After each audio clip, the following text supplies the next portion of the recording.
الحمدللہ آج حافظوں کا مدنی مذاکرہ ہے۔ مدنی مذاکرہ علم و عمل کا جہاں۔ ہر گھر میں میری درخواست ہے کہ یہ ذہن بنائیے، نیت کیجیے کم از کم میرے گھر میں ایک بیٹا اور ایک بیٹی حافظ قرآن ہوں۔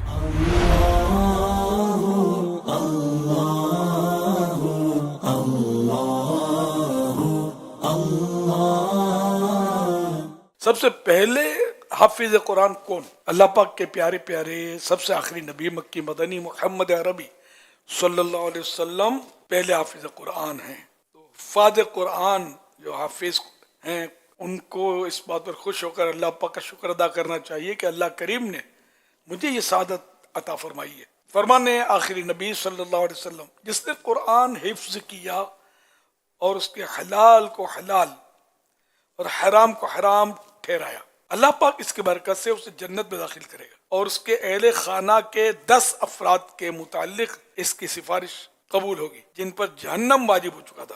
یہ حافظ صاحب کی شفاعت سے نکل آئے گا اور جنت نصیب ہو جائے گی۔ تو خود حافظ کی فضیلت کتنی ہوگی۔ اپنی اولاد کو حافظ قرآن بنانا دنیا و آخرت کی سعادتیں سمیٹنے کا ذریعہ ہے۔ جس گھر میں قرآن کریم کی تلاوت کی صدائیں گونجتی ہیں وہاں اللہ پاک کی رحمتیں اترتی ہیں اور بلائیں دور ہوتی ہیں۔ اگر والدین اپنی اولاد کو حافظ قرآن بنانے کا ارادہ کر لیں تو ان کے لیے بہترین صدقہ جاریہ ہے۔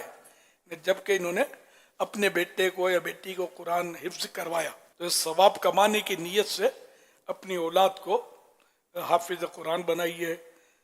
ہر گھر میں میری درخواست ہے کہ یہ ذہن بنائیے، نیت کیجیے، نیت کا ثواب ملے گا۔ کم از کم میرے گھر میں ایک بیٹا اور ایک بیٹی حافظ قرآن ہوں گے۔ سب نیت کر لیں، اس کی برکتیں انشاءاللہ بہت ہوں گی۔ ہر فرد حافظ قرآن بن جائے تو مکہ مدینہ، جب یہ حفظ کر لے تو یہ بھی نیت کر لیں گے انشاءاللہ، پھر اس کو آگے بڑھائیں گے، درس نظامی کروائیں گے۔ تو ہمارے گھر میں ایک بیٹا اور ایک بیٹی حافظ، ذہن نصیب ایک بیٹا اور بیٹی عالم یا عالمہ۔